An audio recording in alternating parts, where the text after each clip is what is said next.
Well, this is it, my friends, the last episode of Chatooine Season 1. So without further ado, let's just get into the show.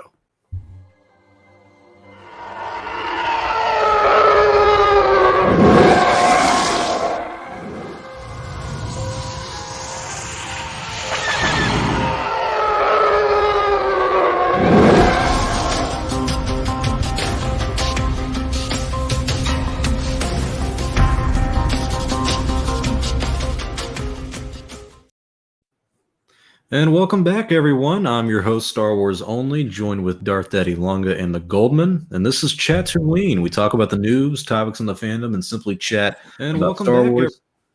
So if you have any questions for us, just leave them in the live chat or send a super chat so you can get guaranteed an answer to your question before the show is over.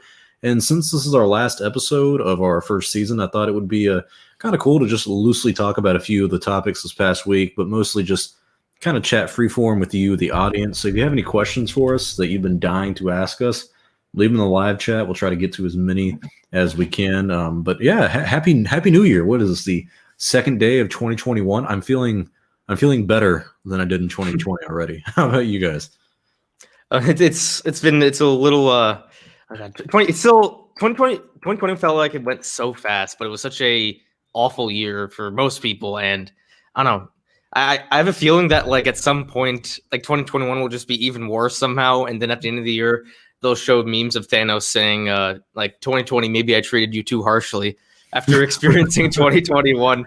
So like I hope that's not the case. I hope 2020 is that just that one awful year and now things get better. But so I'm always optimistic. Yeah, same here. Like I was telling you guys right before the show, it's like, you know, I'm not working anymore. But I realized between my YouTube channel, appearing in other places, the D&D, the helmets, the 3D printing, the painting, I'm working like 18 hours a day, don't even realize it. But you realize you have more fun when it's like something that you want to do for yourself rather than working for somebody else.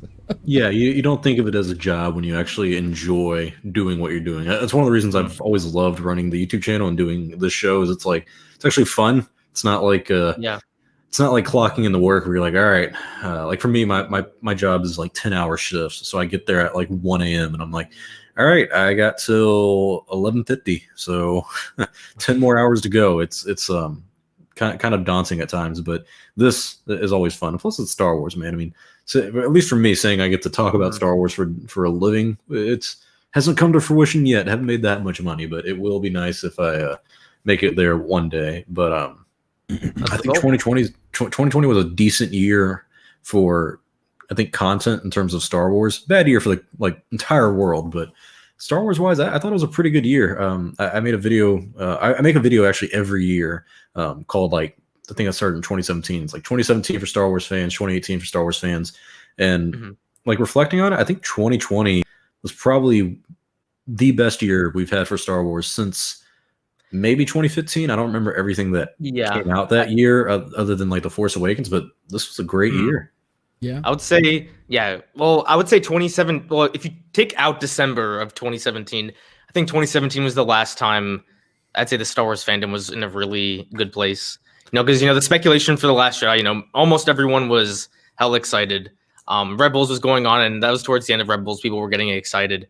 And then, you know, Last Jedi hit and went, yeah. But now I think 2020 is getting much better, which is But that lead up to The Last Jedi was, I mean, people were excited. People were I don't like this reversion of rewritten history that people have been doing where it's like after The Force Awakens people were kind of excited for episode 8. I'm like, no, dude, I was in Orlando, it's where I live now, for Celebration. It was my first Celebration in 2017, and I remember being there. Was that April? I think it was earlier in the year, and this was when like people like stayed up all night at the convention center in line for The Last Jedi, and Rian Johnson came out. He took pictures and autographs with everyone then, and like I remember the trailer came out and it said Luke at the end was like, it's time for the Jedi to finally end, and like I was the only one in the audience when everybody was cheering, was like, hey, did anybody else hear that? I don't know if I like that. And then I've told the story before where I have a friend who is more in the know about stuff that happens over there at Lucasfilm, and he told me, he said, dude, I don't think you're gonna like this next one. I said, why? He's like, Luke goes crazy. I was like, shit. So like before the trailer even hit, I was the first person to not like The Last Jedi. So I have a kind of grudge against people. Yeah, well, I have a grudge against people who are like, well, man, like you're a shill. You know, I hated The Last Jedi the day it came out. I'm like, nah, bitch, I hated it before the trailer dropped. Right? Like I was there at Celebration, and I was the only one. Well, I think I made a YouTube video that same year, like called "Why the Last Jedi Trailer Was Bad." I was a different person. What did it for me? Because I was optimistic, you know, with the trailers, everything else. I'm like, well, it might be good. It might be good. I could still, I can be on board with this. You know, so I'm good with Luke saying the Jedi must end. I'm like, well, maybe we're heading into a new era of Jedi, of how it could be. You know what I mean? I'm like, I was excited. What killed it for me is everybody had this Snoke. Remember the videos of that whole lead up was the Snoke theory. That. Yeah. And when Ryan Johnson came out with that your Snoke theory sucks stuff, I'm like, oh man, we're in trouble. That's when I'm like, oh no, what's gonna happen? That's when I got worried.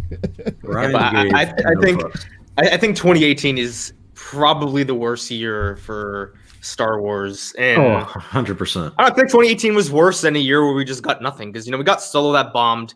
It just made everyone feel worse. And then plus it was right after The Last Jedi, so that like the online discourse just grew that entire year. Like 2019 was better because of all the content, right? We had what was it, Jedi Fallen Order, we had Mandalorian came out, and then Rise of Skywalker. But I mean, even that, like, I mean, it sucks to say, but like that was one of those years where it's like a lot of content that kind of made up for maybe a more dry year because we didn't have a show that come out. But dude, 2020 from start to finish is good. Season 7 Clone Wars. Then we got into Mandalorian. We got all the announcements at the end of the year. We got Star Wars Squadrons. We got a holiday special. I mean, pretty solid year, all things considered. I think one aspect of 2020 that goes somewhat underappreciated was that we could really speculate about things we were actually excited for. Because after The Last Jedi, even though there were people like me who love the film, there just wasn't that speculation about what was going to happen in episode 9. A lot of people just didn't care, which is unfortunate. So with like this past summer after Clone Wars finished, we got the rumors of Ahsoka, Bo-Katan, and Boba Fett, and that's what we would speculate on. And I feel like when you have speculation, good speculation, it leads towards a healthier fandom. And we got a lot of that this year, and I think we're gonna get even more of that next year, especially because we don't really have much coming out next year in terms of shows. We got The Bad Batch, which, I mean, it's nothing really big. It's an anime show. It's not like the finale of Clone Wars. And then we got Boba Fett in December. I think Star Wars Visions comes out, and that's the anime show that I'm actually fairly excited for. And then my personal favorite, the Lego Star Wars video game, which is going to win Game of the Year in 2021. That's a bold claim. It'll be, and then 2022 is going to be the year for Star Wars. That's going to be like peak. I think that's going to be the official new era of Star Wars, where it's year-round content. And then 2023 we get the movie, but 2022 you're going to have the Andor series, Obi-Wan, season 3 of The Mandalorian, and then close to the end where you're going to get Jedi Fallen Order coming out. Is that confirmed? Yeah, it's confirmed to have a sequel. The release date, not so much, but I think they have it slated as a 2022 release date. Want to get to a few of the questions that we have. Logan, thank you very much for the super chat, buddy. He says, "Do y'all think we will ever get an OG trilogy re-release? I hope so." As someone who studies Lucas nonstop, I'm going to say no. I don't think so either. Yeah, he's the only one who has that power. I think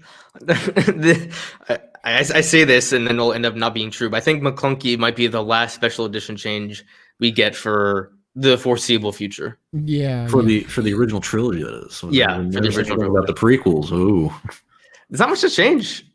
I just found out, and I didn't even realize this. That whole McClunkey thing, I didn't even realize that was actually in the prequels. Sebulba says McClunkey. Huh. You guys didn't know that either? English, so I'm not the only one. Yes, then I'm not the only one. Yes, guys, look. When Sebulba's talking to Anakin, because McClunkey's supposed to mean like you're dead, which is why Han Solo shot, because it was a threat. He was going to kill him. And during Sebulba, when he's speaking to him in Huttese or whatever it is, when he's speaking to him, to Anakin, he says McClunkey. That's where it came from. So it was actually in canon. So it's not something he just made up. It was actually in the prequels. You know, that makes me laugh because in the holiday special, the Lego one, like all those people are walking into the Falcon, and someone just yells McClunkey. So it's like, you're dead.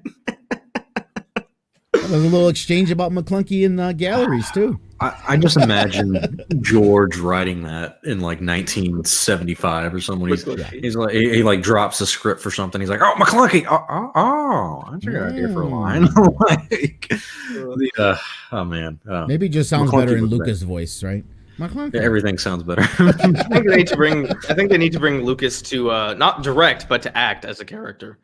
Like in one scene, he has one line, like he did with the something more than what he did in Revenge of the Sith, because he played that what were the names of those blue people? The Pantorans. He's in Revenge. No, not the Chiss. The because George Lucas's character was in an episode of the Clone Wars. It's like these blue people.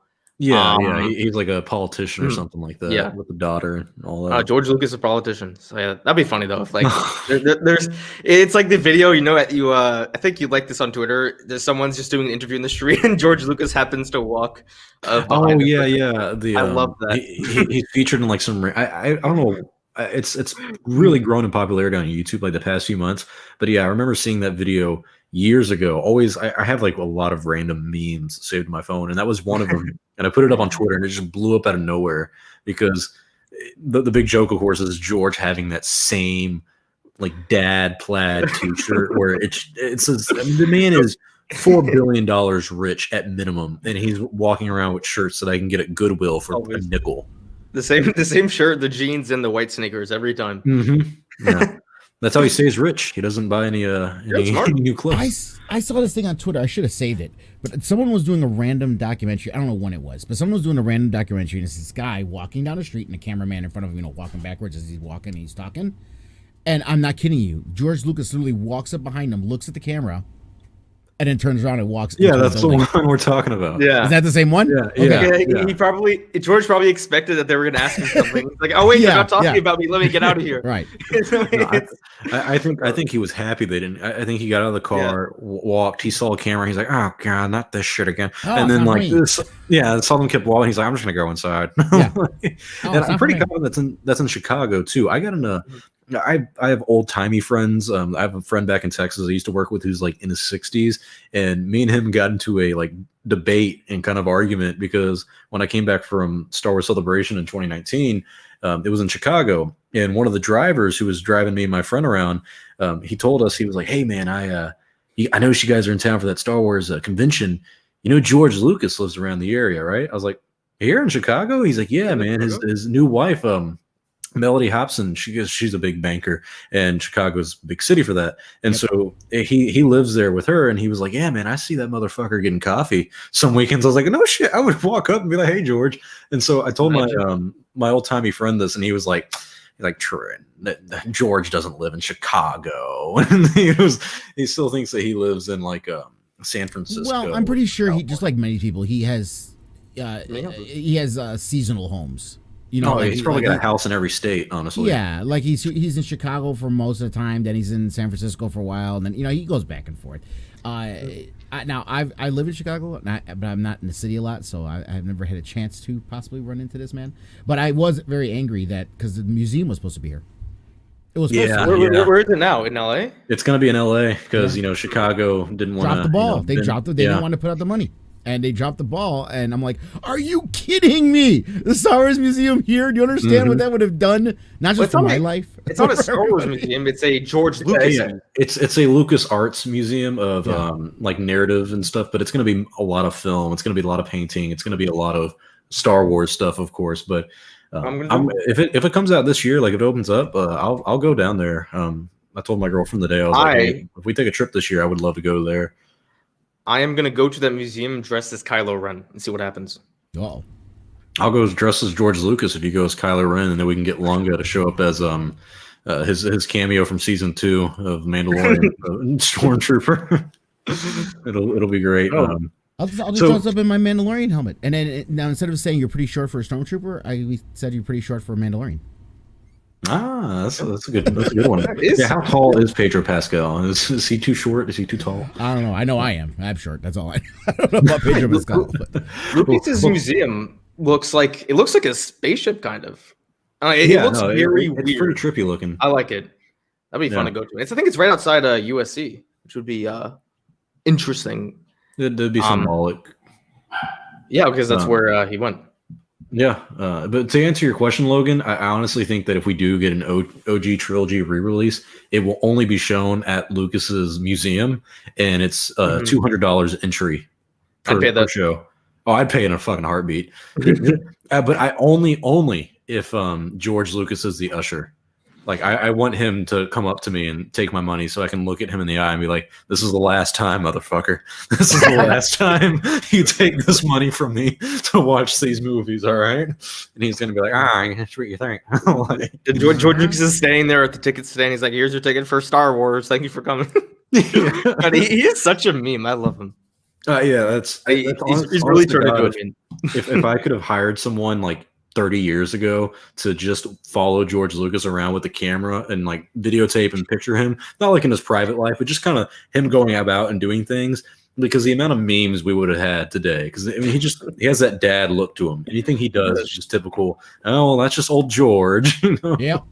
And the memes of this show, we got the it's gonna be great.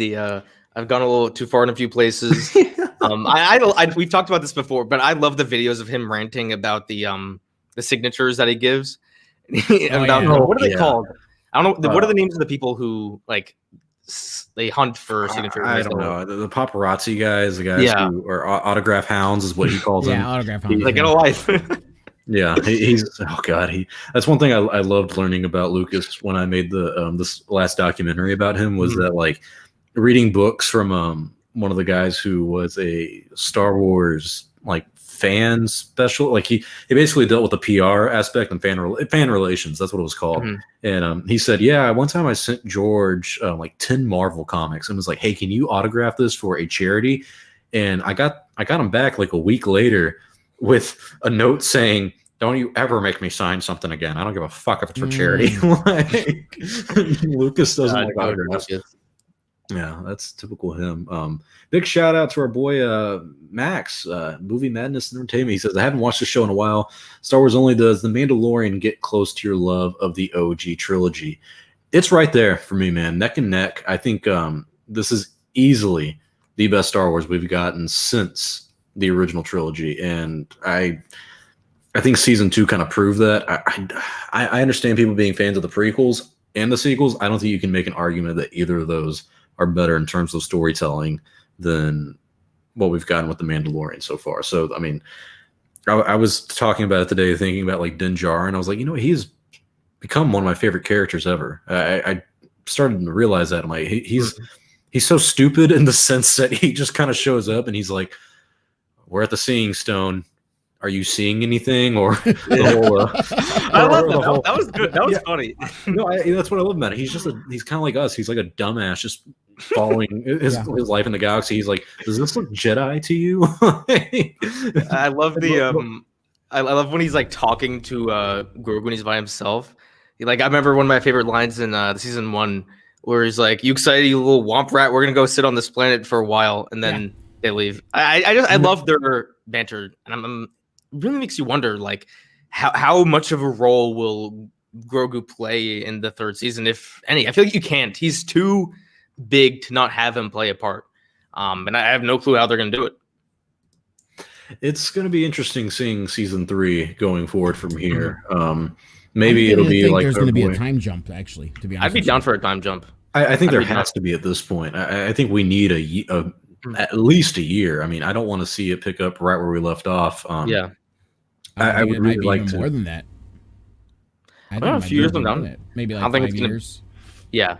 I could see 5 years. It makes. I've had this question. Maybe one of you two can help me out with it. So they talk about, Bo-Katan talked about how Mandalore was under rule and they need to rescue Mandalore. From who? The Empire? I feel like Mandalore is an important enough planet where the New Republic would not allow an Imperial presence to still be on Mandalore. Does that make sense? Yeah, but I mean, haven't they also said too that it was what are we talking? Like they said something about how it's all turned to glass or something. Like it's basically destroyed. So I think it's almost uninhabitable at this point. They just don't want to go back. Maybe a new Mandalore. Right. I mean, I think Save Mandalore is more of an existential kind of Save Mandalore. Okay. Where it's a planet that's it's had some kind of turmoil. Okay. They kind of said when he said it's turned to glass, he's like, you'd be surprised because I guess it's not as dead as they think it is. But because even in Rebels, wasn't part of the planet was pretty much like uninhabitable. Even in Clone Wars, the whole planet, except for like that one dome, is pretty much uninhabitable. So I guess they blew up the dome. Right. So they just got to go back there and reclaim it and set up their society again and government and everything. That's what I mean. What I think they mean by Mandalore. That's a good explanation. Yeah, I really think season 3 and 4 is going to focus a lot on Mandalorians as a whole, other than the name, of course, being Mandalorian. I'm talking like the culture. I think that's what we're going to see a lot with season 3 is like this big culture shift where like Bo-Katan and the Armorer are going to meet up and they're going to have, like, in order to save Mandalore and in order to keep that kind of religion and species or whatever you want to call them, just that entire tribe to go forward, Death Watch and the old ways of Mandalore, whatever you call Bo-Katan's side, kind of have to come together and really decide where the future of that race is going. Because it's kind of crazy to think that there's so much lore to them in the expanded universe, but also, as we know right now, the canon. I mean, you have a Mandalorian who was a Jedi Knight who made the Darksaber, and then we have the Death Watch. We have all the wars with Mandalore, with other species and races, and then we also have the war with Mandalorians versus the Jedi. And so there's a lot of history to that race that we haven't really explored yet. And seasons 3 and 4 can not only explore on that, it can also kind of just set up some premises of what we can explore in, like, maybe comic books. Maybe we have a show set during the time between the Jedi versus the Mandalorians. It just kind of is like a Pandora's box. You can just keep opening up things and it gets better. So I'm hoping we get a little bit more of that in season 3, a little bit more about the culture of Mandalorians, and definitely seeing the return of the Armorer. I miss her. You know what's one thing that's actually interesting that's rarely discussed? There's actually a novel, a tie-in novel to The Mandalorian coming out this year. And they said it's not a like novelization of either of the seasons. But it's like a adult novel. So they haven't revealed like what it's about. They just said it's going to tie into the show in some way. So I really wonder what that story is going to be about. Maybe if there is a time jump, maybe they'll like reveal a trailer sometime, and then after the trailer comes out, then they'll say, "Oh, the book takes place between the season 2 and season 3 because there's a time jump from season 3." So I wonder when they'll give any like announcements on that book, because it's really the only thing that we have Mandalorian until the Boba Fett show, besides like kids books or like junior novel retellings. So I'm curious about that book. I really am.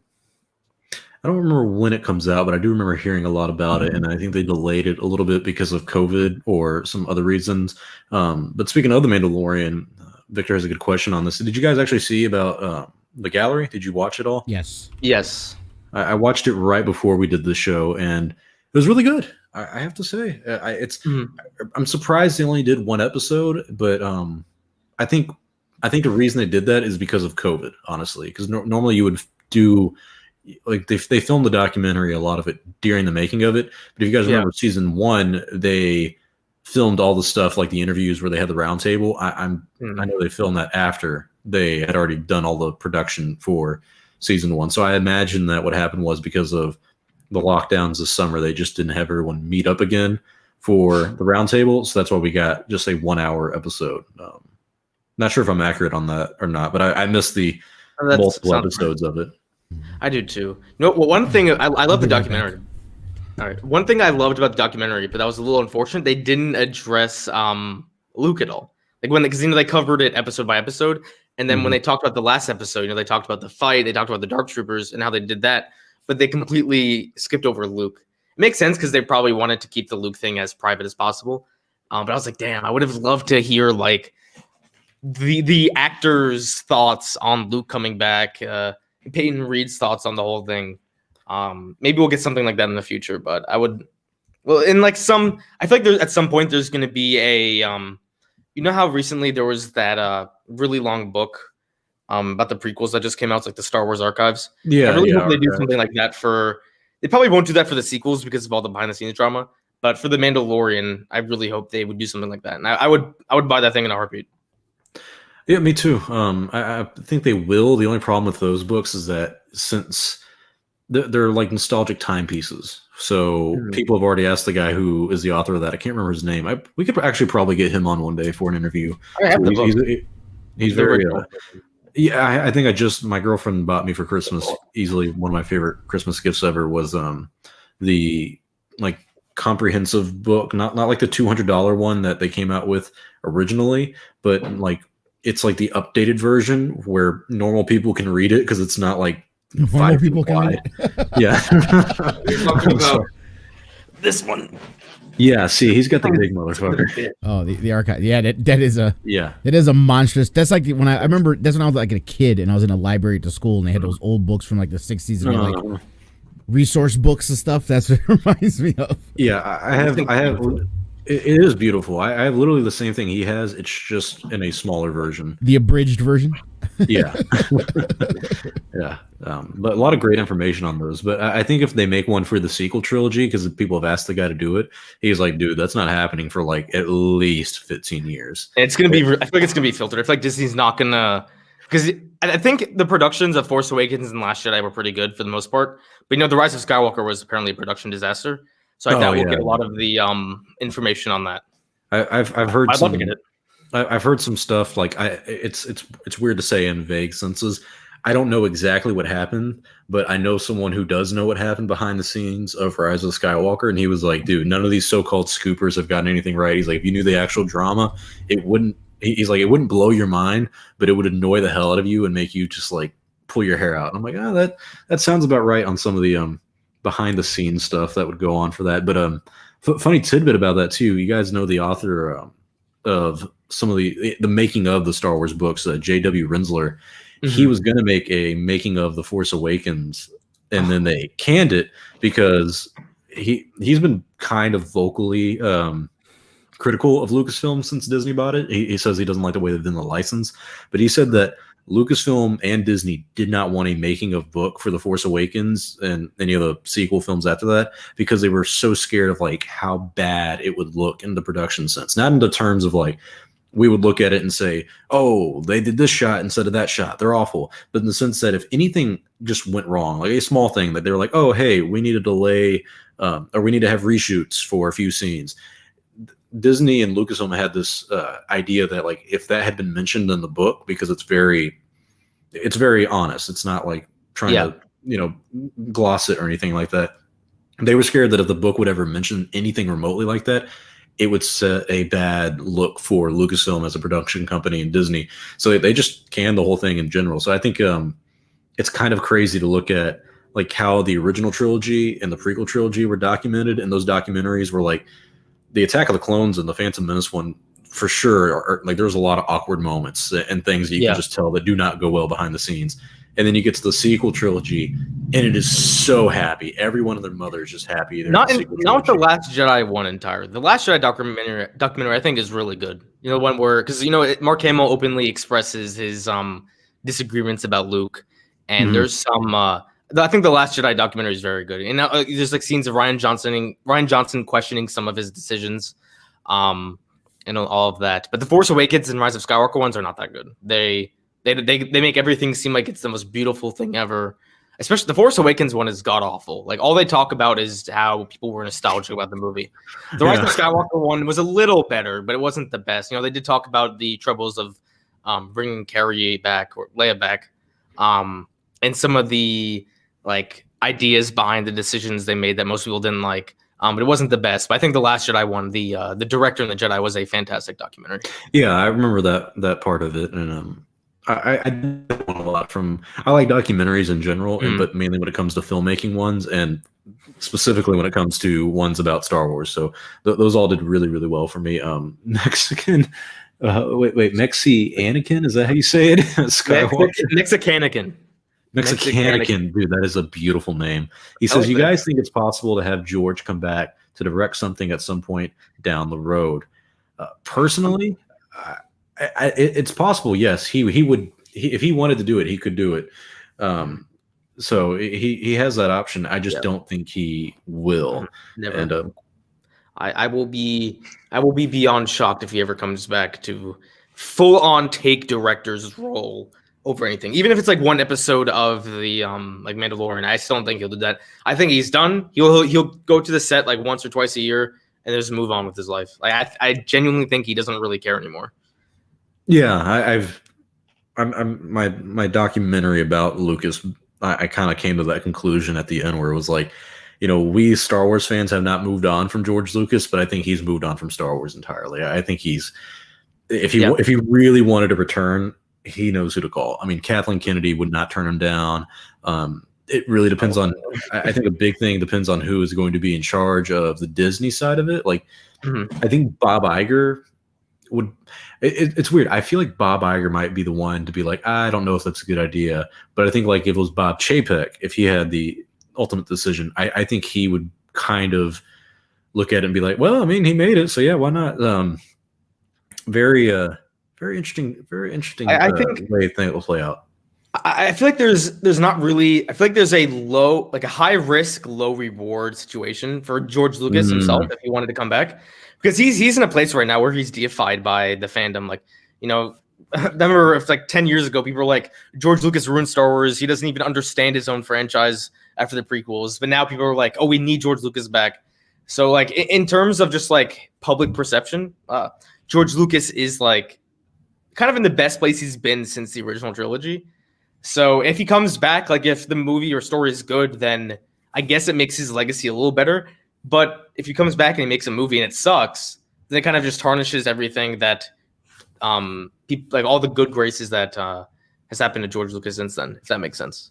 Yeah, no, he's really stuck between a rock and a hard place, because it's like, do you come back and make a movie for a studio when you vowed to completely be against the studio system? You're not financing this film on your own. You're not going to have the creative freedom you truly want. And you're going to have, at the end of the day, he's going to have bosses to go report to. And he has not had that since, 1970. So it's very unfamiliar territory for him that he would not want to go down again. Did he finance American Graffiti all by himself? No, he did not. Okay. So yeah, he had helps with I don't know if it was Warner Brothers or I can't remember another studio's name.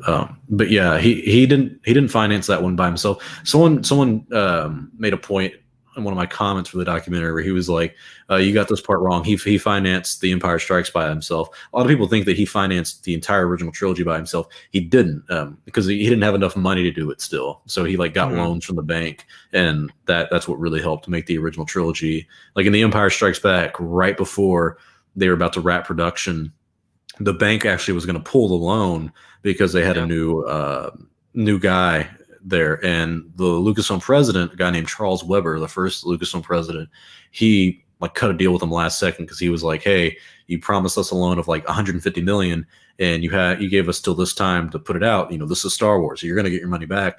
And you agreed to give us, I don't know, let's say 12 months instead of 8 months. What's going on? And they were like, well, we got a new guy, so good luck. So Lucasfilm and finances have always kind of been a problem up until the end of the original trilogy, and then late 90s they had more problems. But it's very hard to finance a film by yourself unless you're George Lucas. Yeah. But to answer the question, no, I don't think he'll ever come back. He made it. I think it was in the famous Charlie Rose interview where he made the white slavers comment, where he's like, to me, Star Wars is like my ex-wife, or like a girlfriend you break up with. Like you can't keep on thinking about it. It'll just do you no good. So you kind of just need to move on. I think that's a good analogy. So that's probably, I think that's how he genuinely feels about Star Wars right now. Oh, well, I mean, Kathy said when she became co-chairman a few months before they sold the company to Disney, she said there would be days where she would walk into his office and could just tell how big of a thing this was for him. Like he would really sit there and contemplate, do I want to do this or not? What's going to happen with my legacy if I he said it was like selling a kid, and like you were saying, he got really deep with those analogies in that interview too. He's like, what's the first thing you don't do after a breakup? You don't call. You don't drive by their houses at night. And I'm like, yeah, bro, did you do this with Marsha or something? Like, you're speaking from experience. That's a man in pain. So yeah, he had a lot on his shoulders when it came to selling Star Wars.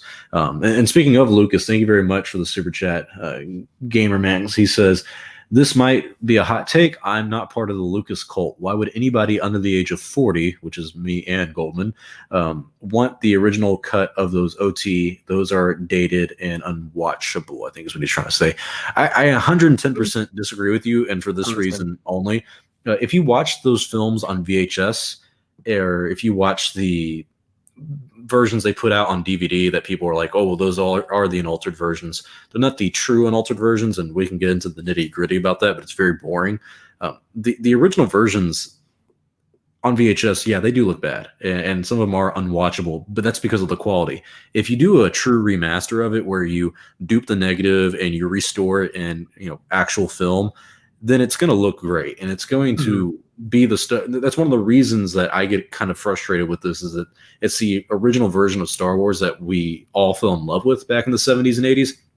So I understand looking at it as someone our age, me and Goldman are 21, where it's like, why would you want that? You weren't even there for it. It's not that big of a deal. Well, I want it for historical reasons. I mean, I would really want to keep that as a part of history and say, this was the actual Star Wars that came out. The special editions, they're corny. I mean, there's a lot of parts in it that they take away from kind of the serious and gritty tone that the original Star Wars had, and some scenes aren't necessary. So I understand not being part of the group who wants that, but I think there's a big reason why a lot of us have wanted the remastered versions for years, and that's because it's what we fell in love with.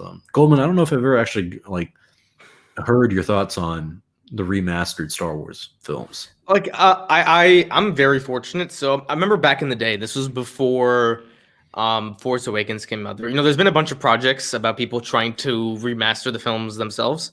So I downloaded and burned onto Blu-rays the one guy's, I think it was like Harmy's Despecialized. Yeah, he's the most common one.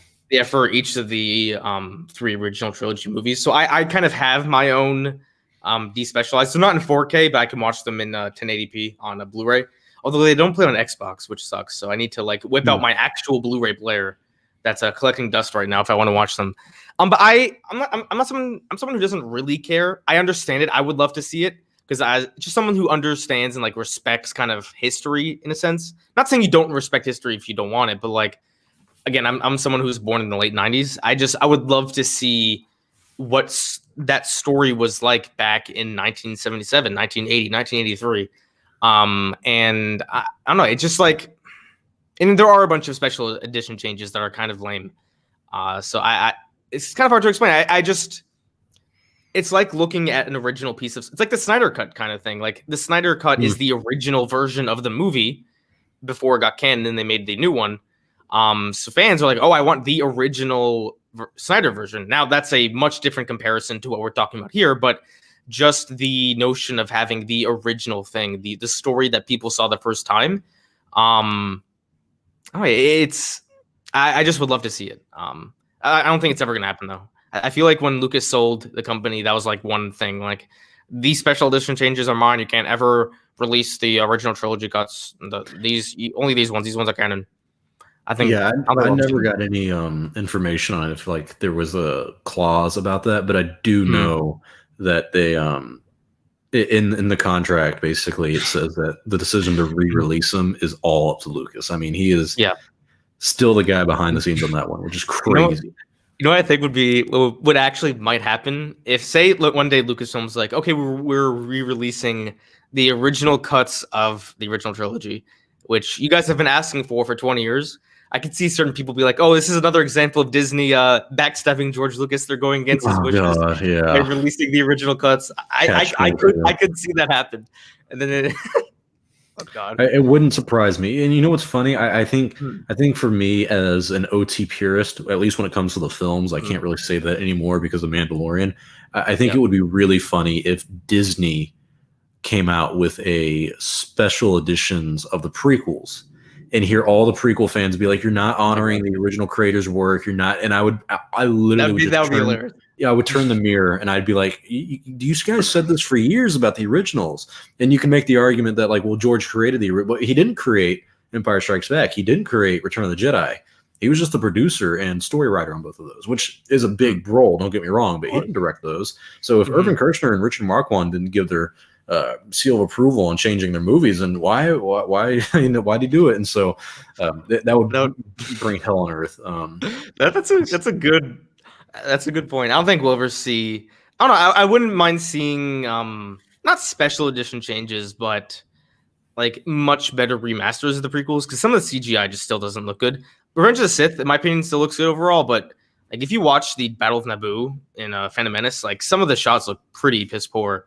Oh yeah, I mean they have not aged well. I mean, even Revenge of the Sith, there's that scene where Obi-Wan gets his lightsaber back from Cody, and because Lucas was lazy as hell with those movies, he did not want a single like actual suit of armor made for the clones. It was all CGI.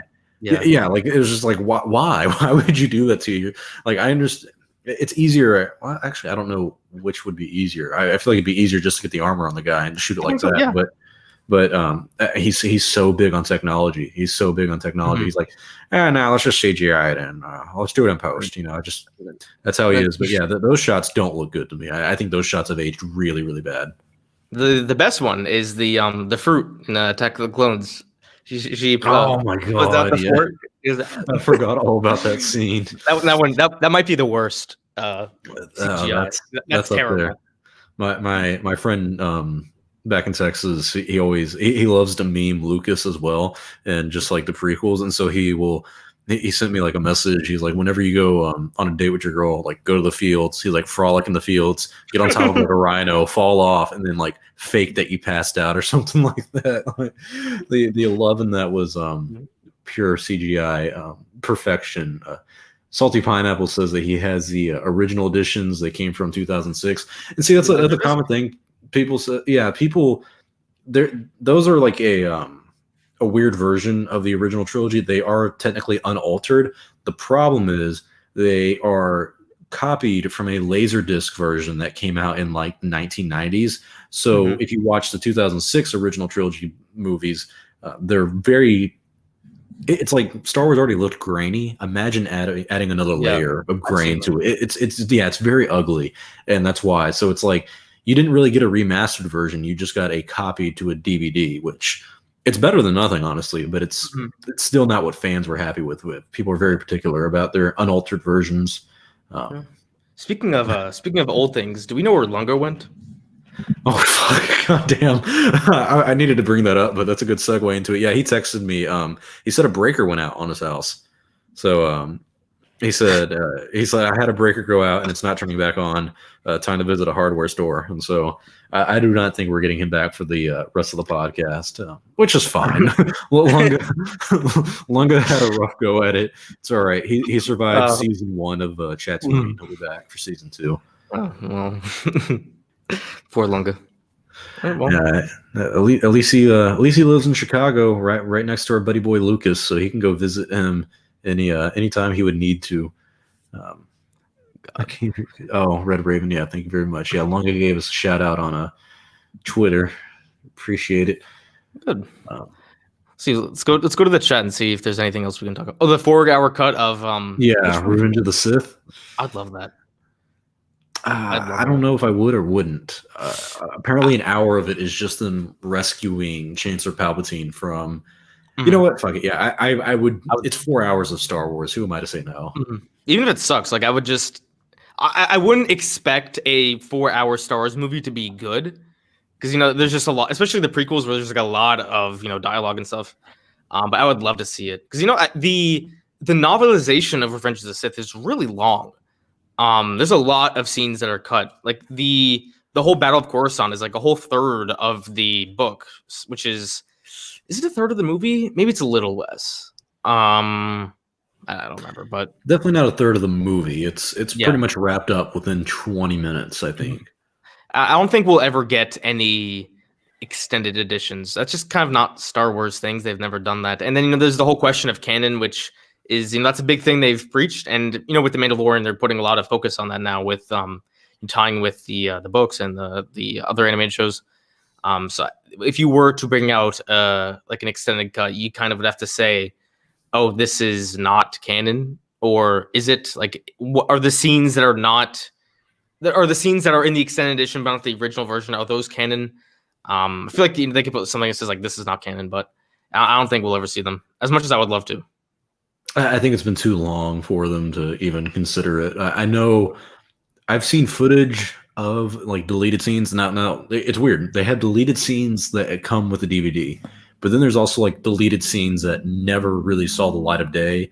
And I've seen a few of those. Like, and it's weird to describe because it's like having a dream where it's like oh, I forgot about that memory. And I've seen like 2 or 3 deleted scenes that were like never really even made it to the floor. And one of them was like General Grievous or something.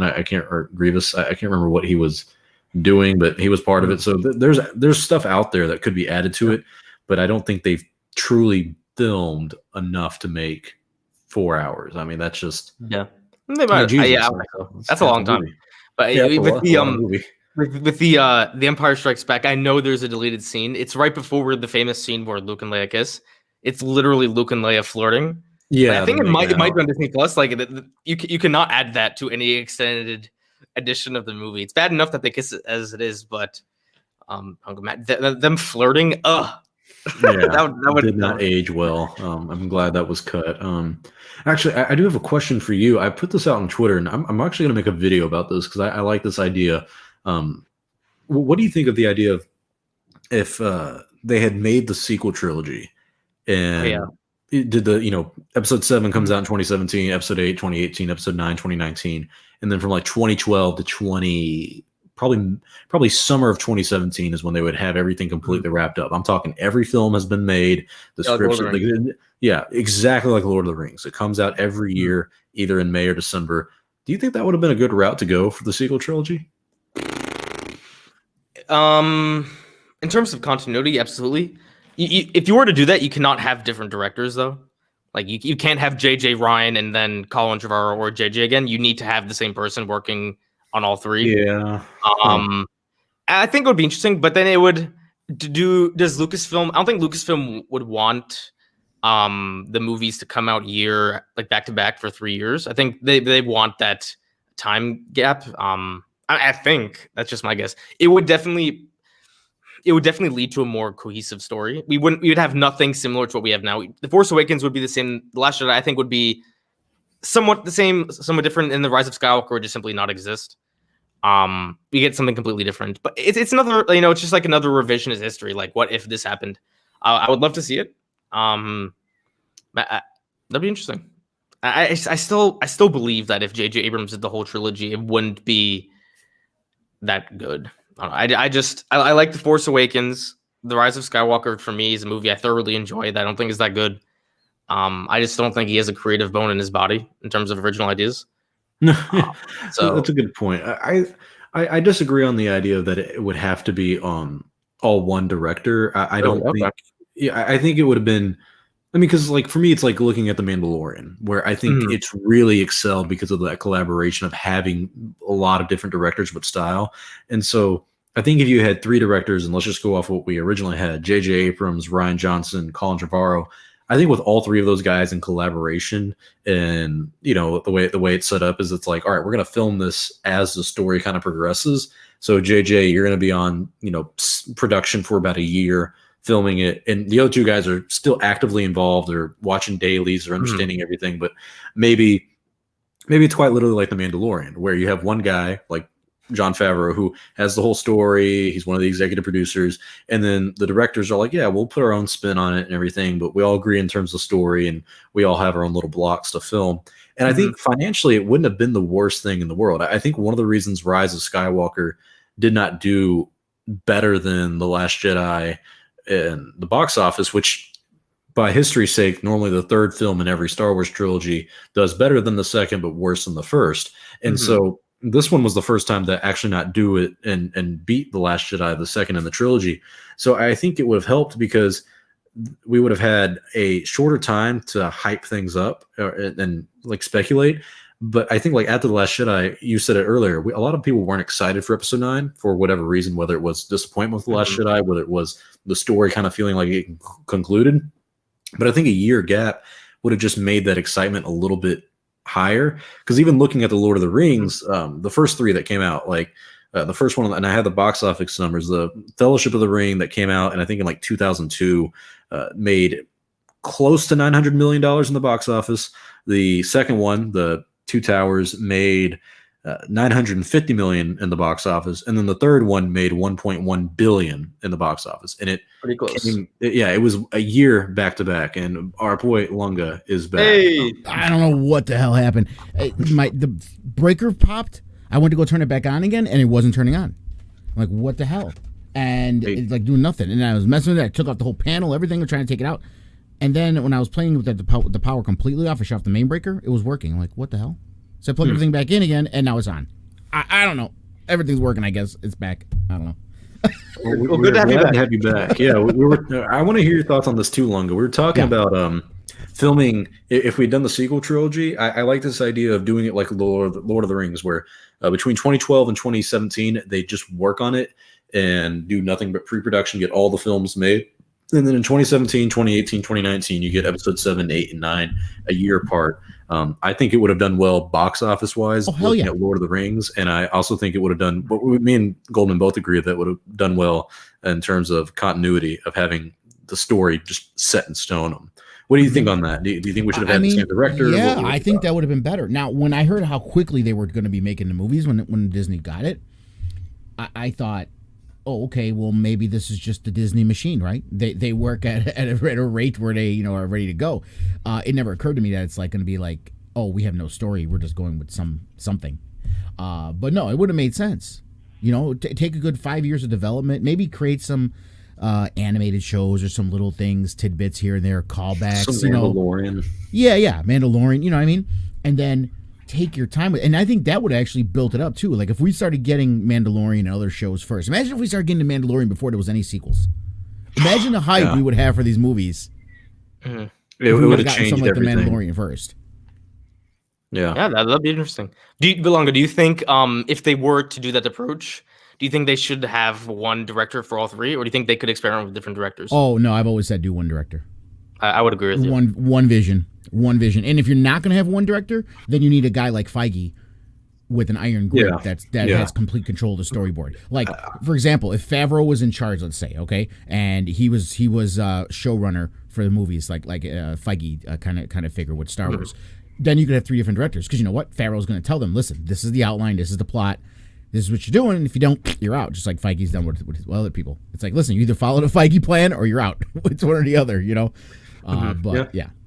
I like the idea of having multiple directors for this, just because I feel like it'd be similar to The Mandalorian. But like you were saying, you need a Feige figure, and I don't know if Jon Favreau would have been the good guy for it. Definitely not JJ. Maybe Ryan. I know that's a hot take, but I think Ryan would have been an interesting choice for like when they announced. Well, not even for all 3.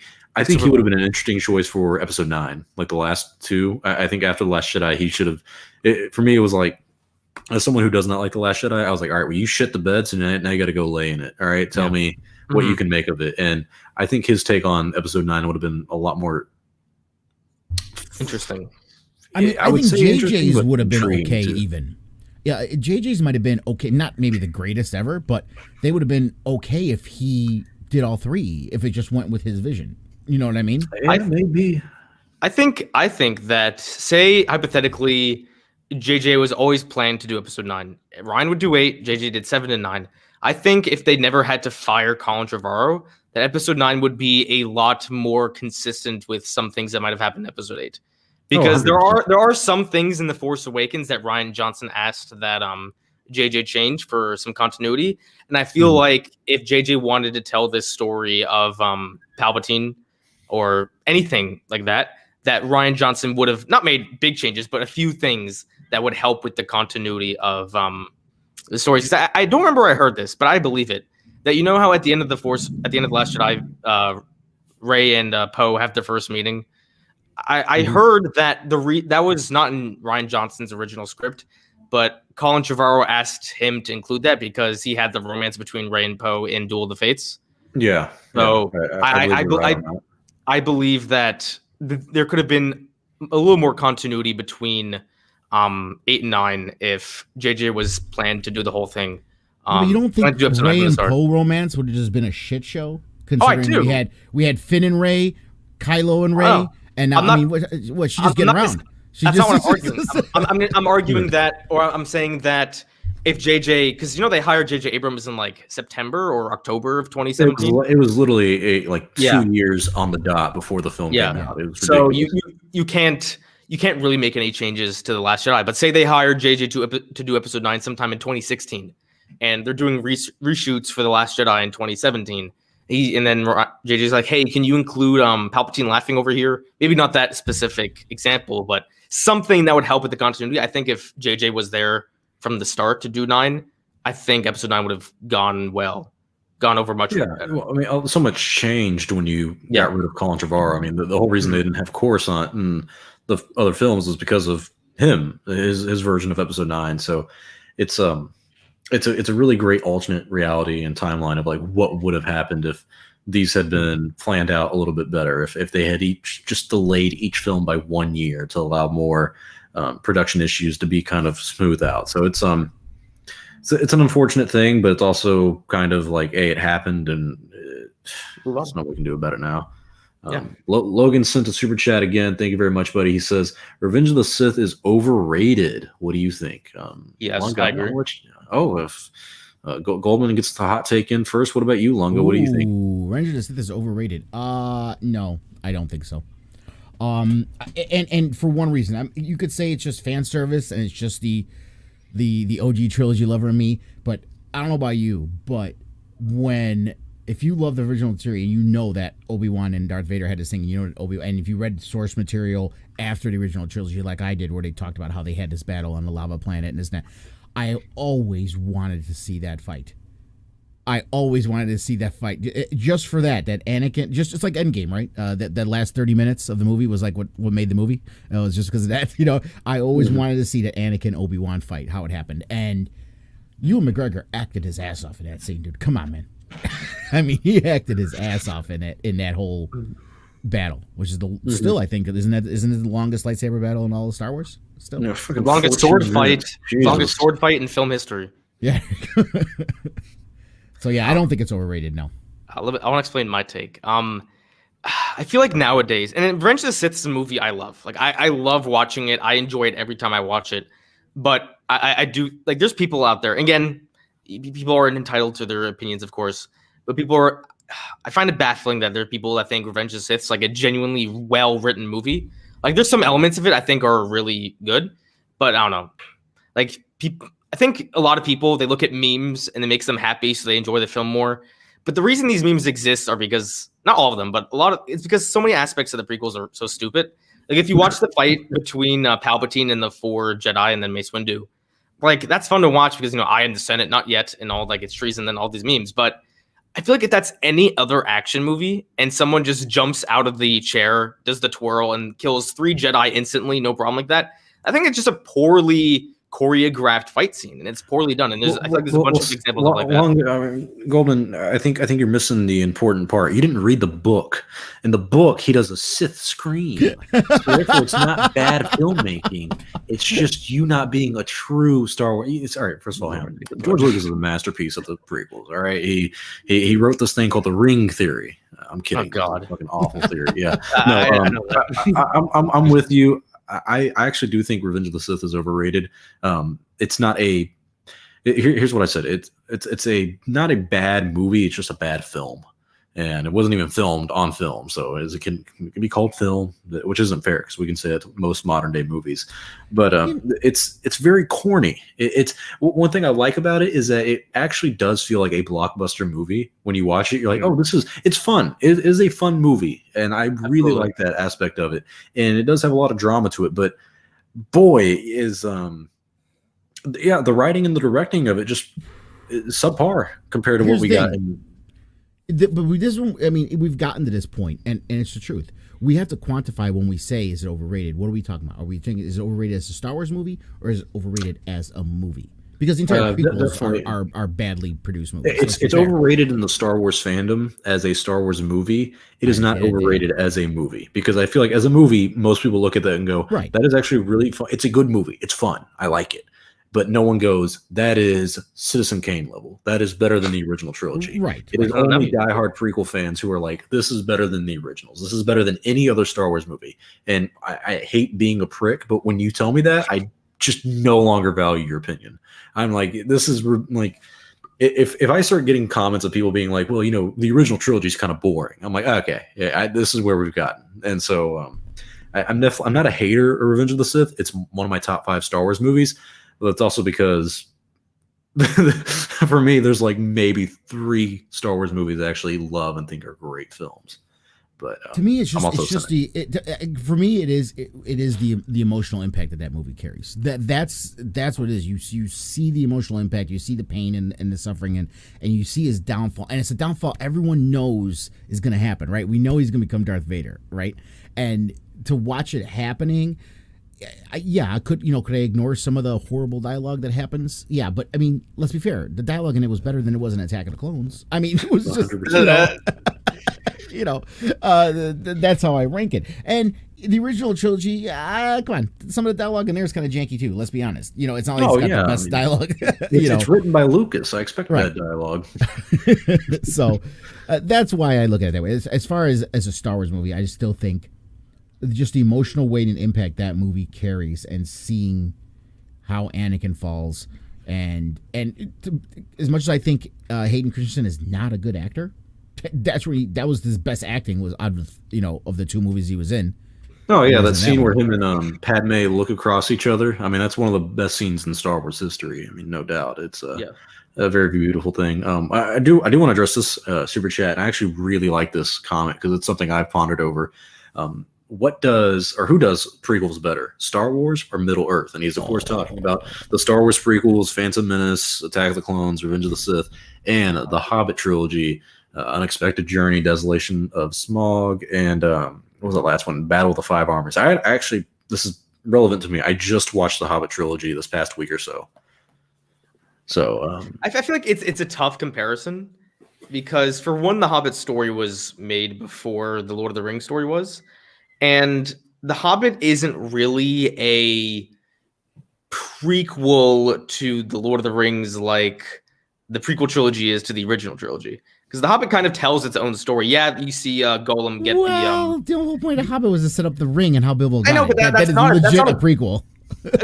No, it's a prequel in a sense that takes place before, yes, but the story of the prequel trilogy of Star Wars is to tie in perfectly with the original trilogy. The Hobbit tells for the most part, its own contained story that has aspects of it that set up Lord of the Rings.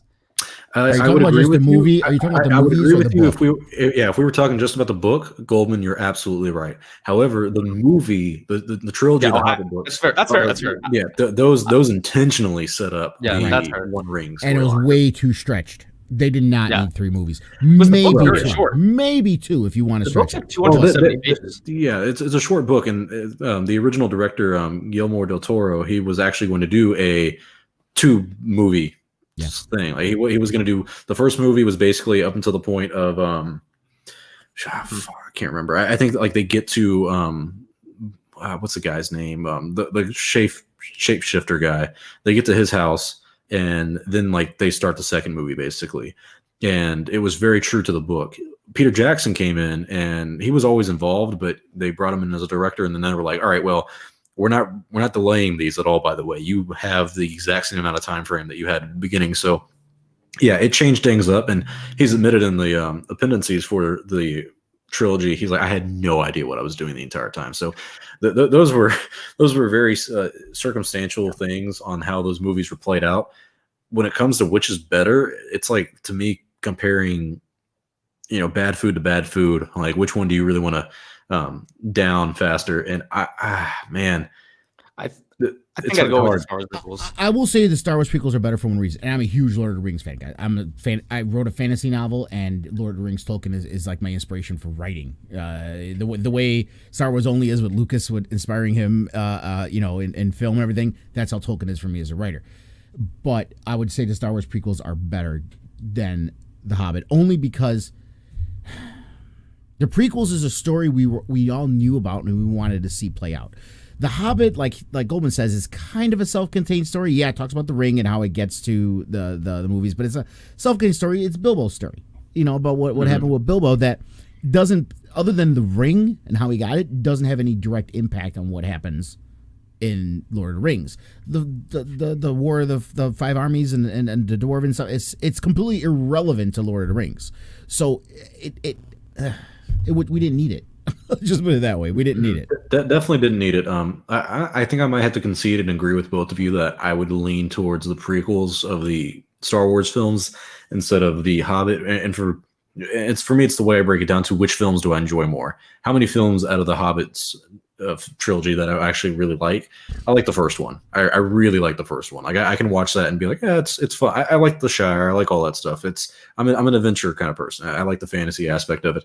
The Desolation of Smog and Battle of the Five Armies, just awful. I mean, they're fun for me to watch, but they're definitely not good. As opposed to the prequels for Star Wars, I enjoy Revenge of the Sith more than I enjoy almost any of the Hobbit movies, and I can tolerate the Phantom Menace more than I probably could one or two of the Hobbit movies. So it's like I have to, at some point I have to go, which do I like more in terms of like. They set up 3 movies for a cross-species love affair between a dwarf and an elf. Yeah, that was weird. That was weird. You didn't check my trousers. I could have anything down there. And she's like, oh, nothing. And I'm supposed to fall in love as an audience member. Like, oh, Peter Jackson, you're an amazing writer. For me, I haven't seen the Hobbit movies since they came out, but I've read the Hobbit book like 3 times since. So the story of the Hobbit book is much more fresh to me than what happens in the movies. I never watched the last one. The Battle of What? It's the first 2 got me I was so bored. I'm like, there's no way I could sit through a third one. I just can't do it. Dude, I got the extended version of Lord of the Rings and the Hobbit trilogy. Like I'm in deep. Like I don't. You tell me if it's set in Middle Earth, I'm there. There's gonna be a really, really, really big box that comes out in summer of 2021 this year about all the Middle Earth films, and it's gonna be like unseen footage, bonus features, stuff like just the biggest collector thing ever. And I'm getting that, do or die. There's nothing stopping me. I mean, I have the extended set of Lord of the Rings so much that I have not watched the original version since the movies came out. Oh, you can't. You're not allowed to. I can't. There's no way. There's no way I can't watch anything else. Like Yellow and John want to do one of our watch party shows. They want to do Lord of the Rings. I'm like, but that'll be the regular version. They're like, yeah. I'm like, I can't watch that. I need to watch the extended version. You're literally missing a 4th Lord of the Rings film at that point, because they're like 4 hours a piece in the extended versions, which makes you go, God, they filmed an hour extra footage and didn't put it in. Like the amount of budget cuts that was. That next question or super chat comes from Logan. He says, I think it's about Revenge of the Sith. It's not a bad movie, but I feel like people hype it up too much. Like it has many bad qualities, the writing. And I think that's one of the biggest things with Revenge of the Sith and most of the prequels is the writing. I mean, George Lucas isn't a great director, but he's not the best either. I think he's a better director than he is a writer. And so that's why the writing in Revenge of the Sith feels off. The whole Anakin and Padme and you're so beautiful. It's like really slows down the movie in those kind of moments. I wish I could just wish away my feelings. Hey, that's Attack of the Clones, all right? Oh yeah. I'm trying to think of some of the. There's some definitely corny moments in Revenge of the Sith, like whenever Palpatine gets done electrocuting Mace Windu, he does a little afterwards. Like just kind of awkward moments where you're like, did that need to be in there? Trying to think of a few others. Yeah. I agree with the notion. I don't think Revenge of the Sith's a bad movie. I don't think it's good by any means, though. Like if I wasn't a Star Wars fan, I'm not sure I'd be interested in rewatching it. That's a fair point. I don't know. I feel like it's revitalized itself in the culture, even without like being a Star Wars fan. There's so many people. Kanye West, he's like, "Don't jump, Anakin. I have the higher," like that. He rewatches the prequels, and he said that on the Joe Rogan podcast. He's like, I watched the prequel films like 19 times in lockdown. So if a modern day Shakespeare like Kanye West can appreciate the prequels, I think modern day Shakespeare. That's what he calls himself. Who am I to judge the man? He's richer than I'll ever be. Got another one from Charlie Spur. He says, "You'll take that back. Revenge of the Sith is a masterpiece." There we go. It's George's magnum opus. Am I saying that right, Lunga? Yeah, magnum opus. Magnum opus. Yeah. Okay. Yeah. I say it's better than any Star Wars movie. To see people constantly diss the prequels angers me. Hey, there's a lot of people who completely agree with you, man. I don't think any of us are on that side, but you should when we were talking about Revenge of the Sith, you should have brought Anomaly on to talk with us. Oh man, I don't know if he wants to talk to me or not. I've never received a formal invite of like, hey, you want to come talk about the prequels? I know he doesn't like my takes on it, and that's okay. I just one thing I've noticed about a lot of prequel fans is that they spend more time dissecting your arguments on why you don't like them and why your arguments are bad for not liking them, instead of dissecting the films and why they like them and like why they're good. Mm-hmm. It's a weird case of film debates. I would not definitely call it his magnum opus. not in the least. Well, Star Wars as a whole is his magnum opus, really. Yeah, I guess the originals. Yeah. But yeah, no. Empire is way better than Revenge of the Sith. Sorry, let's just be honest about this. And this again, I said I don't think it's overrated. I love Revenge of the Sith, but Empire is better than Revenge of the Sith. Yeah, Empire's like the one Star Wars movie where you're like, oh, that's a film. Like, even Bill Burr, before he did Mandalorian, he's like, I don't like Star Wars, that nerdy crap. He's like, Empire's really good though. Like, even people who don't like it. We've got another super chat from the War. I can't say your name, buddy. I'm sorry. Architect. Thank you very much. Lunga has to do a lot of the pronunciation for me, even though he's got like an Italian heritage, and I'm from freaking Texas. And a Chicago accent. 1, 2, 3. Yeah, 1, 2, 3. He says the prequels are better than the Mandalorian. Sue me. I have such an emotional connection to those prequel movies. Excellent work on the documentary, bro. Thank you very much. I really do appreciate that. I will have to see you, man. We got to quantify that too as well.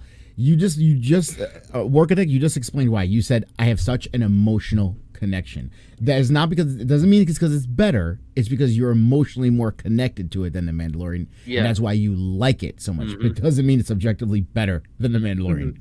Mm-hmm. That might be a lot of people's take on it. Like that might be a lot of because me and Goldman literally grew up with the prequels. I feel like a lot of people our age, younger, and even a little bit older are very nostalgic for those movies. Just because if you grow up with the movies of your childhood connect a lot. I think you have to be clear when you say I love something more compared to saying it's better. Right. Like for me, I enjoy The Last Jedi more than A New Hope. But to say Last Jedi is a better film than A New Hope, I think is heresy. So I think you have to be careful as to what you say. You heard it here, guys. Goldman just admitted. It's heretical. Betrayal. You got a shield check just there. Just there, you got a shield check. Yeah, no, it's a very good and important distinction to make because I'm in the same boat where I think Return of the Jedi is my favorite Star Wars movie. I love it. I love the ending to it. There's so much going on there that. I mean, I remember watching it. I think when I was 14 or 15, rewatching it for first time, and it felt like a little bit, and actually tearing up again at the end. Seeing all the characters together, just that happy feeling. And it's cheesy. And it's not meant to be shared. Yeah. Oh God, here we go. Yeah. Sue me, Pablo. But that still worked for me, and so I can say I love that movie more than I like any of the other Star Wars films. But is it better than A New Hope or Empire Strikes Back? No, it's not. I mean, there's a lot of corny moments, and Richard Marquand has not gone down as a very well-renowned director, which is sad. Mm-hmm. He's a good director. But yeah, you have to make that important distinction. We got a few more of these to go. We're getting a lot today. Thank you very much, guys. He says, Charlie Spur says, it's not George's fault that education has fallen so much that many people these days lack the historical context they need to fully appreciate the prequel. I love that. I love that. I love Charlie Spur now. That's a very, I'm not going to say that's a rational take, but that is a very popular take among the prequel fans. They're like, you know what? You don't like these movies because you don't understand film, you idiot. Yeah. I feel like a good portion of this episode has been prequel slander. Oh, no. Fair prequel slander. Yeah. And continuing with the prequels, Lewis Moore, thank you very much, buddy. He says, Attack of the Clones is so bad, it's good, in my opinion. Sometimes. Thoughts? Sometimes. That's me with the Phantom Menace. I think it is so bad that it's good. Like the See, are you an angel? It's makes you laugh. Oh yeah. I'm the opposite. For me, Phantom Menace is so boring, but Attack of the Clones, like I can laugh at the dialogue. But I do thoroughly enjoy the scenes on Tatooine in Attack of the Clones. But besides that, I'm someone who likes Attack of the Clones more than Phantom Menace. I feel like that's not a popular take nowadays. No, it's not. I mean, for me, the reason why it doesn't bore me is we got Liam Neeson and Darth Maul, and that's what keeps the movie going for me. Is Liam Neeson and Darth Maul? Liam Neeson, I think, did a great job as Qui-Gon Jinn. He's very one of my top 10 favorite characters. That reminds me of, it's a little bit of a segue, but I was doing a stream and someone messaged saying, do you think we'll ever see Darth Maul in live action? I was like, I don't know. I saw him solo, but I think he's done. And someone was like, what are you talking about? He was in Phantom Menace. I was like, oh yeah. Because to me, like, I think of Darth Maul, I think of the Clone Wars and Rebels character. I don't think of the Phantom Menace. So don't forget, we did kind of see him in live action at the end of Solo. So yeah, that too. So yeah. So that I don't know. I thought that was a funny thing to bring up. Charlie Spur has another one, and Lunga, I'm going to let you read this. It's got some Roman language I'm not going to be able to pronounce. All right. The reason why he's saying this is because I even have a Roman gladiator shield tattoo, guys. That's how much into my heritage. For example, the emergency powers are based off the Senatus Consultum Ultimum from ancient Rome, which was an act that empowered the council to do whatever was necessary to protect the Republic. Yeah. The entire Senate in the prequels was based off the Roman Senate. I thought that was based off of Nazis. No, that was the original trilogy. In terms of Palpatine getting power, like didn't Hitler declare himself? He was talking about that. He was making that to be like Nixon and Bush. George is very freaking. There was a lot of things. Let's be fair. There's a lot of things because even if you think about the Jedi Knights as an amalgam of medieval knights and Eastern monks, you know what I mean? So there's an amalgam going on there. The original trilogy was definitely steeped deeply in World War II mythology and imagery, if you will. But the prequels, the way the Senate, it was like the fall of Rome. It was the whole point of the Old Republic was it was like Rome. It had grown bloated, it had become corrupt, it had become a bureaucracy, and the bureaucrats taken over. So that's how the fall of Rome happened, basically. So yeah, it was kind of similar to that. And you also kind of throw it back to where also Palpatine took control the way kind of like Julius Caesar did, or they would take a dictator or the emperor would come over and take emergency powers away from the Senate, and they had that in the Senate as well before Julius Caesar ended up taking it ultimately. But so there's a lot of parallels between Rome and the prequels as well. Yeah, I've never been a fan of the prequel politics. I don't like the idea that in Attack of the Clones they give Palpatine emergency powers to create a clone army. But the whole reason they had to give him emergency powers is because the Senate couldn't decide to vote on the creation of a clone army. So it's like he just did what you guys were going to do anyways? Question mark. It doesn't make sense. I don't think it's meant to. I know people like to say that Lucas had like a plan for all that. There are interviews where they ask him like, well, what are the Trade Federation doing blocking Naboo? And he goes, I don't know. They're just there. And it's like, all right, he didn't have a plan for everything, which is fine. But sometimes it doesn't play out that well. Thank you very much from the super chat from Kristen Franklin. It says, Happy New Year, guys. Love the show. Thank you for a great season. Thank you very much. It means a lot. We've had a great season as well, and I'm glad you guys enjoy the show. I think he left, but my boy at chat, he also said great convo going on here. Big shout out to him and his channel. He's one of the more positive thinking Star Wars fans out there, and one of the few that I've actually been able to like interact with and started off like disagreeing with, and then ended up becoming friends, got each other's numbers. I'll meet them at Celebration in 2020 and probably smoke a good blunt with that guy. So shout out to at Chat. Charlie Spur, Jesus, you're paying for Lunga's breaker right here, man. Yeah. He says, invite me on. I'm Anomaly Inc.'s benefactor is not based on George Bush. That's a load of crap. Guy on the bottom knows his Roman parallels. There you go, Lunga. Lunga's getting the praise here. I mean, to be fair, as much as I don't want to throw away the praise.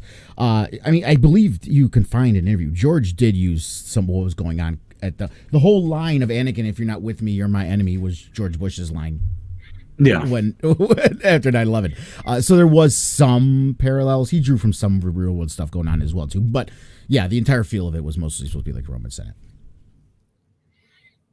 Yeah, no, I know it looks exactly like it. Where kind of like how they did theaters back in the Renaissance days, where it was all kind of like angling downwards to have like the center stage at the very bottom.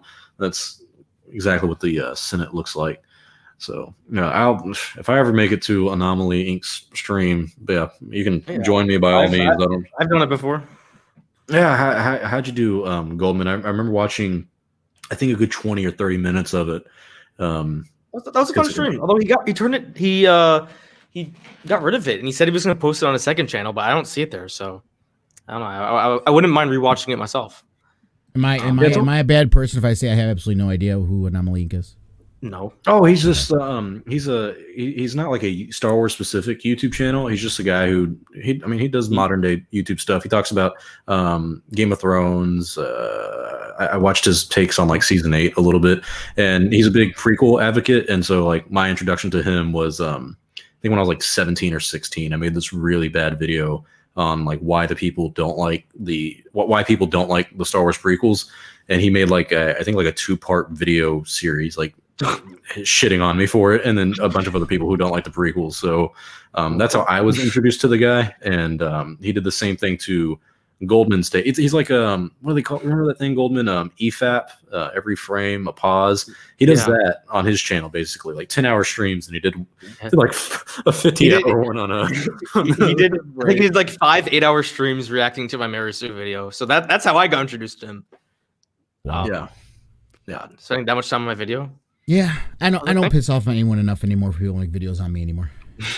It's a blessing and a curse. It is a blessing. No, I'm good with it. I don't mind being obscure. It's like it's okay. I love it. We have fun with our daily shows, and people come in and have fun when they watch. So that's all I care about at that point. I don't mind being drama free for a little while.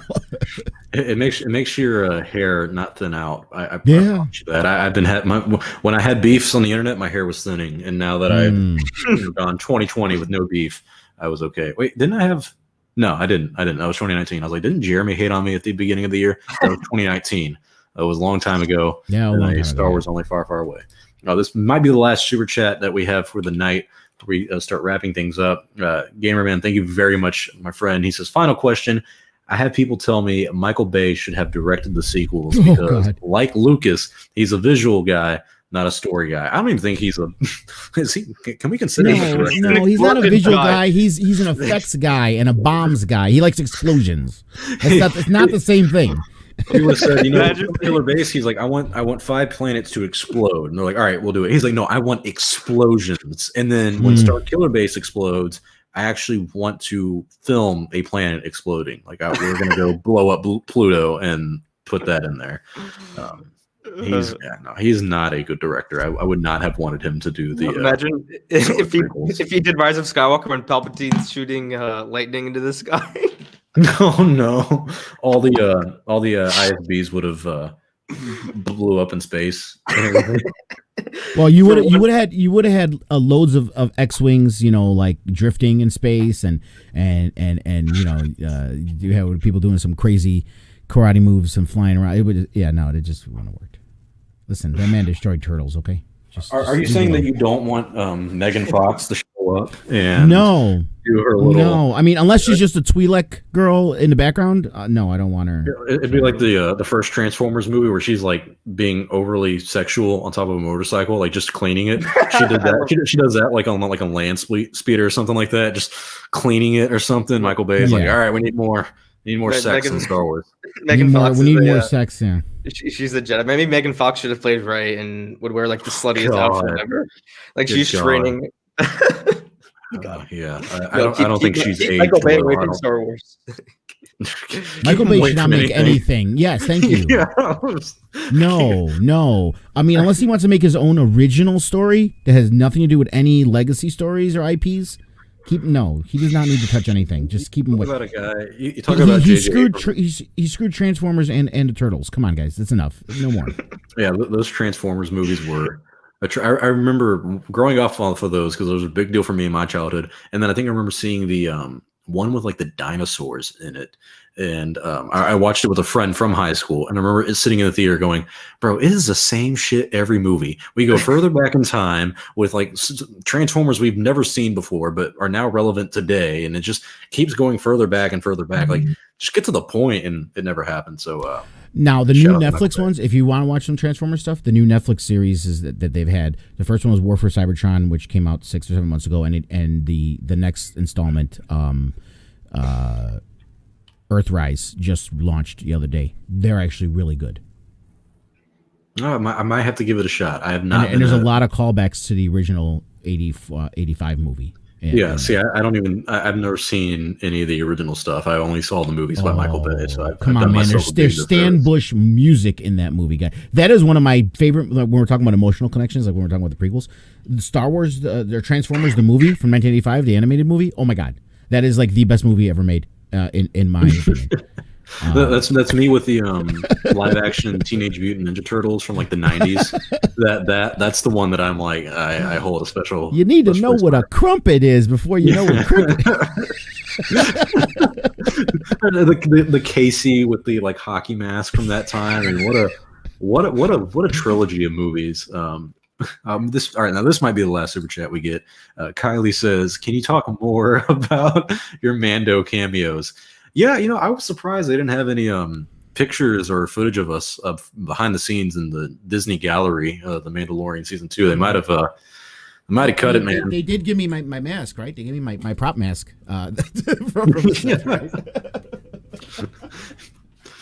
Any scene you saw Mando or a stormtrooper being thrown around was entirely Lunga. I was the one that hit the windshield. The one that I got. I got a second cameo, which was in the 4th episode, where it's right when Mando is flying up out of the base, and there's two stormtroopers. There's two stormtroopers that are trying to turn off the lava, and then Mando shoots this stormtrooper that's up the top. Then he falls off. He gave such a valiant effort to be serious about it. So the stormtrooper falls off, and then when he goes down, the other two stormtroopers are just like, and then they look at each other and get back to work. Like, another day to the office. Stormtroopers getting thrown around. Don't lie. You were in season 1. Tell him you were the stormtrooper. It was not the comedians. You were a stormtrooper that punched Baby Yoda. Everyone knows that. It wasn't the comedians that said it was. Okay. I heard that was actually a Star Wars Theories cameo. That's just what I heard. Oh wow. Oh man. His head's a little big for those stormtrooper helmets. I'm sorry. Shade. I owe it to him. It's all right. We're not gonna spend the rest of the show or just time in general on that whole debacle with him and my good friend Pablo, who I will point out called me a chud a few years ago. So coming from a man, it looks like an actual chud. That's hilarious. he's the only guy I will ever admit had got me once. Like he challenged me. I tried to accept it and I failed. He asked me, he's like, name all the Lucasfilm presidents. George Lucas was not a president. I was like, I got this, bro. I knew that. And I said there was 4, and there's actually 5. It's Charles Weber, Douglas Norby, Michelin Chow, Kathleen Kennedy. I'm missing one guy. Stop. Gordon Radley. Like that's a challenge for him. They were all his boss at one point. I mean, that's pretty easy for him. Nah, okay? man, he came in the 90s. He wasn't working for at least 2 or 3 of those boys.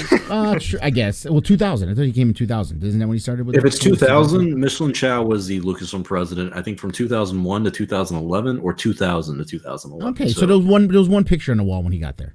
It's not that hard to remember. Yeah, that's a good point.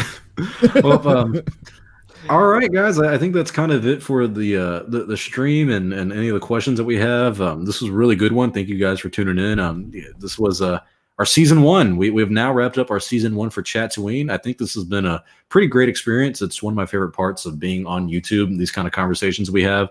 And what makes it the most fun for me is the viewers, the people in the live chat. You guys are the best in the world, and you give us the best feedback, both positive and negative. I want to point out some of you guys are pretty negative in the comments and in the live chat, and I'm okay with that. But oh my god, we have a good laugh about it afterwards. We do have a good laugh. I just want to remind you all, we are human. We do, all 3 of us do have beating hearts. So be generous at times if you can. Funny thing about that Star Wars theory thing, I have gotten 2 emails from the same guy shitting on me these past few days because of my video about that. So I now get emails from people about not liking me. It's a great time to be Star Wars. And mine was the opposite. It's like I was legit just when I talked about it, because I did talk about it on my stream. I did talk about it on Twitter a little bit. That I was saying Pablo was absolutely fucking wrong for this, and apparently somehow I became like a cultist fan of Star Wars theory when that's like the first time I've ever mentioned his name, like period. Ever on any stream. It's like I've watched some of his videos, like I've watched other, I'm a Star Wars fan. I want to watch videos from people who do Star Wars stuff. I've watched a lot of people's videos, but I'm not like some card carrying Patreon supporting fan of Star Wars theory in the least. I wasn't defending him, I was ostracizing Pablo. It's a difference.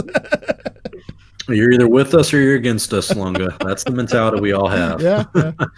Well, thank you all for coming and joining us. We're going to come back for season 2. I'm hoping to revamp the setup for the show, not only to make it look better, but to make it more fun for you guys, make the live chat a little bit more interactive. Just anything I can do to make this just a better show. So Chatooine for plastic surgery for me. No, it's for you. I'm getting a mask. The whole reason I haven't shown my face yet is my George Lucas setup has not been completed yet. But once it is, I will be having George Lucas interviews on a daily. So we're gonna come back for season 2 later this year. Also, I think Claude's gonna be the official 4th member of the Chatooine show. He's gonna have his own camera, his own mic, his own screen. I think it's gonna be great. It is going to be great. I did not. I call your Claude and raise your Lucas. Okay. I forgot all about that thing. He's beautiful. Thank you. The hair is perfect, actually. Oh my gosh! Yeah. So that's going to be our 4th and our 5th host coming in season 2. George Lucas, Claude, and eventually Ryan Johnson will be joining the program. But we should be back later this year. I think in March or April would be a good time to return. I'm hoping to return either right before the Bad Batch show starts releasing or around that time. So spring this year we'll be back. But yeah, we're gonna take a nice little break and enjoy some time off, spend it with family, friends, work on our own respective channels, but we'll still do streams with each other and everything. It's gonna be great, as they say. Gonna be great. It's gonna be great. No. Never. That's too beautiful. It's worth the investment. That's a real work of art, not the prequels. Yes. No. And speaking of art, since we're talking about it, guys, like I said, I am doing that giveaway. I'm gonna have the video up soon when I finish building this. But when we hit 1,500 subscribers, I'm building a Sith holocron, a 3D printed. I just painted this one a little bit. So I'm gonna be making a Sith holocron, and this thing's translucent, so you can kind of put like a little light on the inside if you want for it to shine through. So I'm gonna be giving this away to one lucky subscriber when we hit 1,500. Subscribers on my channel. So keep an eye out, subscribe to the channel, and when the video comes up for this, you can comment on it and get your chance to win it for free. Yeah, I have his channel in the description below. Same with the Goldman. So as you guys know, make sure you check them out, like, comment, and subscribe on their videos, and like and subscribe and comment on this one. It'll help out the channel and the show a lot. Any parting words for season 1 for our loving audience? Season 2 is going to be great. It's gonna be great. Lunga, you got any final parting thoughts? Emotions are not to be shared. Right, you Actually, are. You know what I might do? I might have to do a stream where I say continue the Chatooine show 10,000 times. Oh, good God, dude! Yeah. I watched that about like 20 minutes worth, and I was like, I don't know how he's gonna do it. And then I came back 3 hours later, and you were done. It was quite an accomplishment. So you can do it all you want, man. If it helps get viewers. You know, you could have just said it once and done some creative editing, right? I mean, there's plenty of ways you could have done it. No, it's not genuine. It's not genuine. Well, then you might get Pablo Hidalgo coming out and telling you that's your performance.